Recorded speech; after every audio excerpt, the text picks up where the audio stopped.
pakai video call untuk chat-chat. Ya, kita juga bisa melihat perkembangan Karena di pilih robot toh. ya Yang penuh dengan digitalisasi. Oke teman-teman, selamat datang di podcast Bangku Belakang bersama saya Nilson. saya Benny. Oke, jadi kami berdua hari ini akan bahas topik yang berhubungan lah dengan zaman sekarang ya, yaitu tentang evolusi dari revolusi 1.0 sampai revolusi 4.0. Ini teknologi ya, tentang teknologi ya. Ya. Oke, jadi kita kan sering dengar ini istilah tuh, tapi sebenarnya itu apa sih? Terus bagaimana perkembangannya dari masa ke masa? Betul. Revolusi industri bukan hanya sebuah momen dalam sejarah, tapi juga sebuah rangkaian perubahan besar yang memengaruhi cara hidup kita, bekerja, dan berinteraksi hingga saat ini. Kita mulai dari revolusi industri 1.0. Oke, jadi revolusi 1.0 ini dimulai pada abad ke-18. Tepatnya sekitar tahun 1780-an ya. Terus ini revolusi 1.0 ini pertama berkembang di Inggris. Terus ini adalah era di mana mesin uap ini sudah mulai, itu eranya mesin uap, penemuan mesin uap oleh James Watt. Oke, terus ini mesin uap tadi menggantikan tenaga manusia dan hewan dalam produksi. Hal ini memungkinkan produksi dalam skala besar di pabrik-pabrik dan membawa perubahan besar dalam bidang pertanian, manufaktur, dan transportasi. Intinya revolusi industri 1.0 ini tentang mekanisasi dan penggunaan tenaga uap. Betul sekali. Dan jangan lupa, ini juga mengubah cara hidup orang. Banyak orang yang tadinya bekerja di sektor pertanian, sekarang berpindah di kota-kota besar untuk bekerja di pabrik. Lalu, setelah sekitar 1 abad, revolusi industri 2.0 mulai. Oke, jadi yang menarik di revolusi industri 2.0 ini perkembangan teknologi listrik dan perakitan massal. Kalau revolusi industri 1.0 tadi menggunakan mesin uap, kali ini listrik menjadi kuncinya ya. Di 2.0 ini listrik sudah menjadi kuncinya. Pada akhir abad ke-19 hingga awal abad 20, Henry Ford memperkenalkan konsep assembly line. Atau jalur perakitan yang memungkinkan produksi barang lebih cepat dan efisien. Produksi mobil ini melonjak drastis. Terus apalagi pokoknya begitu loh yang menggunakan listrik lah. Terus produksi barang juga lebih cepat dan efisien. Ya. Terus di sini juga muncul sistem kerja shift karena adanya penerangan listrik, jadi orang tuh bisa bekerja lebih lama. Tepat. Selain itu, dengan adanya listrik, kita juga bisa melihat perkembangan dalam transportasi seperti kereta api listrik, telekomunikasi melalui telepon, dan tentunya peningkatan kualitas hidup secara umum. Tapi belum selesai sampai di situ, karena memasuki pertengahan abad ke-20, kita pun menyambut revolusi industri 3.0. Oke, revolusi industri 3.0 ini juga dikenal sebagai era digital atau era otomasi. Dimulai pada tahun 1960-an, di era ini kita mulai melihat munculnya teknologi komputer dan teknologi otomasi. Ya begitulah, teknologi komputer dan teknologi elektronik juga yang mulai menggantikan peran manusia dalam beberapa proses produksi. Teknologi otomasi menggunakan robot dan komputer untuk menjalankan proses industri dengan lebih efisien dan presisi. Ya.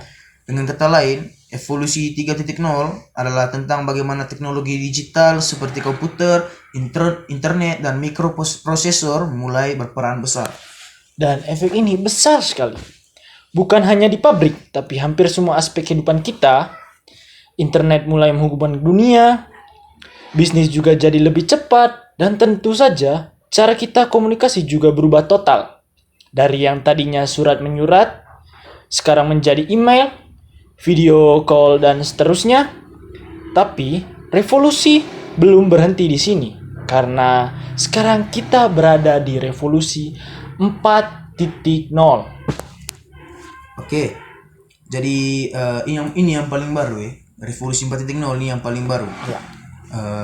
Revolusi industri 4.0 itu tentang integrasi teknologi fisik seperti digital dan biologis. Ya. Teknologi seperti Internet of Things atau IoT, kecerdasan buatan atau AI, big data, dan teknologi cloud yang memainkan peran utamanya. Di era ini, mesin-mesin bukan hanya otomatis, tapi mereka juga bisa saling terhubung, berbicara satu sama lain, dan membuat keputusan. Industri 4.0 memungkinkan produksi yang lebih cerdas dan efisien. Terus menciptakan pabrik pintar yang sangat fleksibel. Kita juga melihat perkembangan pesat dalam teknologi seperti robotika, mobil tanpa pengemudi, hingga blockchain.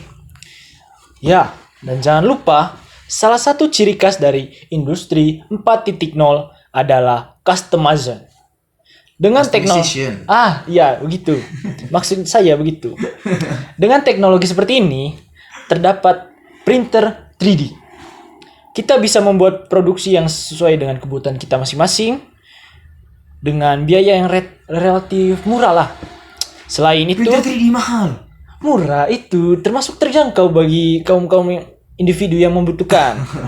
Selain itu, konsep smart city menjadi bagian penting dari revolusi ini. Betul.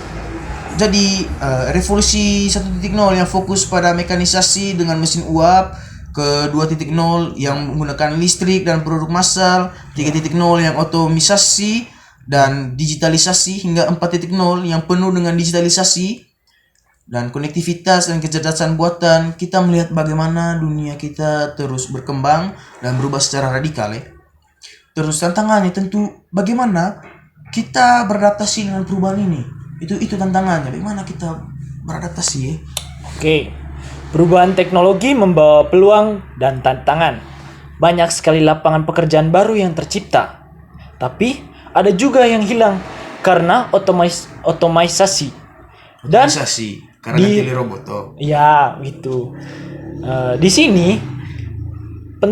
sini pentingnya untuk terus belajar dan mengembangkan keterampilan yang relevan dengan perkembangan teknologi. Apalagi sekarang kita di tengah revolusi industri 4.0. Keterampilan digital menjadi sangat penting. Oke, setuju. Nah, itu tadi pembahasan kita tentang perubahan dari revolusi industri 1.0 ke 4.0 ya. Terus semoga teman-teman bisa lebih paham lagi tentang perubahan-perubahan ini dan perkembangan-perkembangan ini juga. Dan semoga kita juga bisa memanfaatkan perkembangan ini dengan secara baik. Kita harus bisa memanfaatkan dengan baik ya. Seperti 2.0 tadi, 3.0 tadi kan dari awal yang surat menyurat, sekarang kita bisa pakai video call untuk chat-chat. Lebih bisa lihat fisik lah. Cantik kan dulu kan surat menyurat kan susah untuk lihat fisik tuh. Bukan lihat fisik. Mungkin kayak begitu sih. Sorry. Oke, jadi itu saja pembahasan kita kali ini. Semoga teman-teman bisa enjoy dengan video kali ini. Nah, mungkin ada harapan kamu? Mungkin sampai di sini saja. Jadi sampai jumpa di episode selanjutnya. Ciao.